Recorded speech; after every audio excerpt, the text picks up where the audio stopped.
All right, let's get into it. Another spontaneous mystery lesson on the immediacy of consciousness.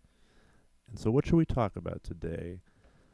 What's something I see in a lot of students? I do see in a lot of students, why are you all afraid of naming these darn frets? How come you don't know where an F sharp is? Like, why? Let's solve that. Easy. Easy. And we'll start with the open E, because I bet you know where the open E is, right? There it is.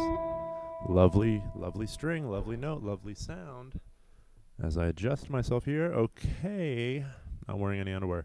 Now, let's put that E everywhere, as in on the B string. Just go up 5 frets. Open, 1, 2, 3, 4, 5. There it is.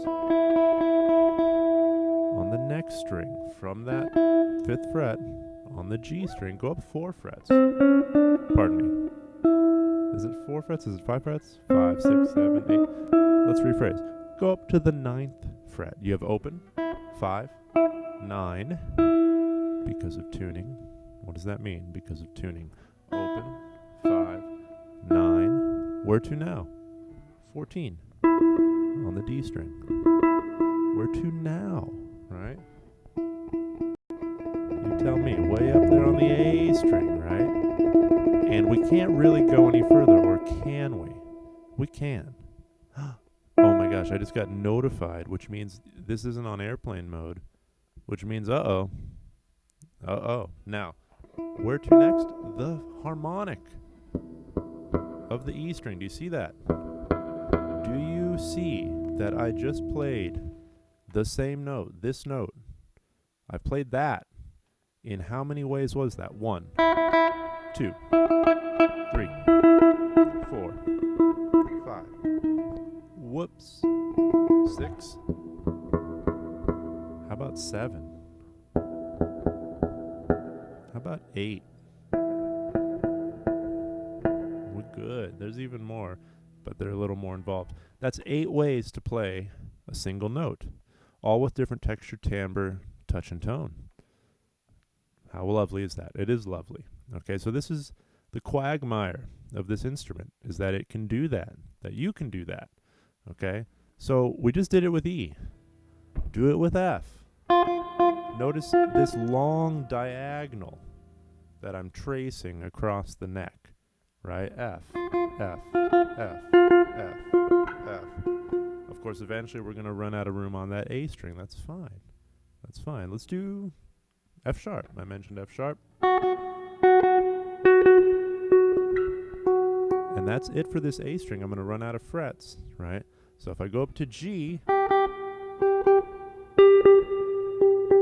on that A string, I can't quite hit it.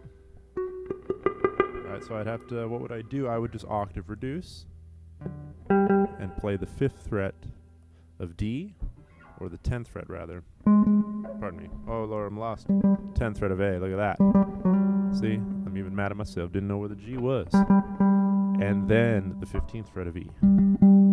Big lessons here, big takeaways, is that long diagonal.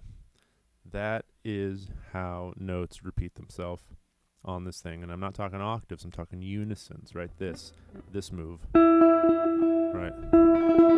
I'm out of tune, my lord. That works. Right. Could I get, next I'd have to get the 14th fret of D. Let's see if I can do it already. Damn, I'm unintentionally muting. Can you hear the distortions in my tuning? My lord. But it's there. Alright, I'll add the harmonic like this. Or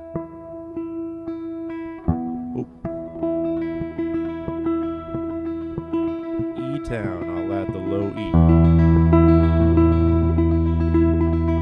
Nothing but E's.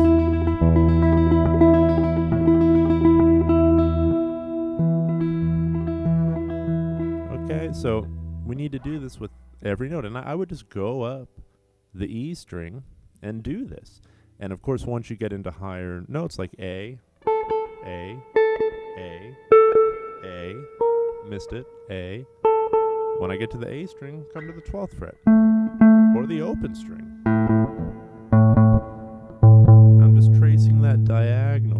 high pitch to low pitch, and I'm knowing what note I'm playing, right?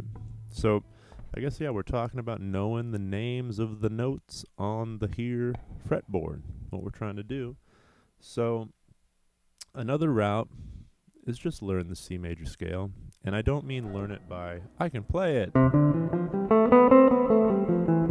Do that, but also name every pitch as you go. C, D, E, F, G, A, B, C, D, E, F, G, A, B.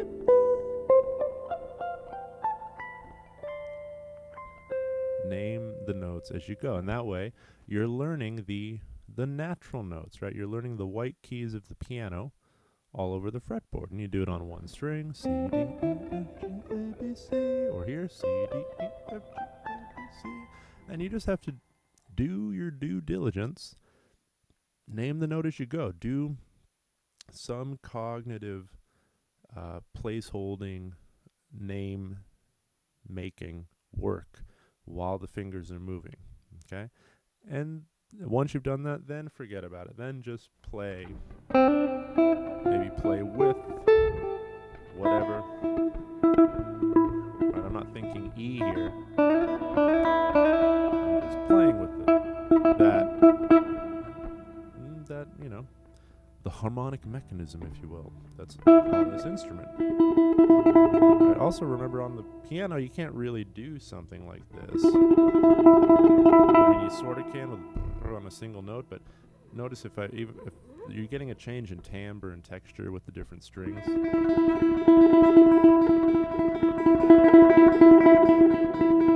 start bringing in harmonics, certainly you're not getting that on the piano. So, you know, there is something interesting about restating the same pitch on different strings.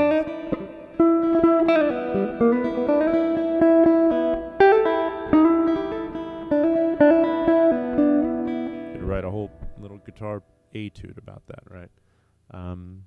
Okay, so anyway, hope you found that valuable. If you are enjoying this stuff, if you've been following my channel here on the YouTube, I invite you to click the link below. If you really want to understand harmony, how to use it, and how to play with it, click the link below. Come learn with me. Let's learn together. Let's explore this instrument. And, you know, you'd be surprised how the study of a few foundational concepts completely liberates this instrument, right? And that's what you'll find in the links down below. So check that out. Thanks for being here. On to the next one. Keep on rocking and rolling. I'll see you later. Adios.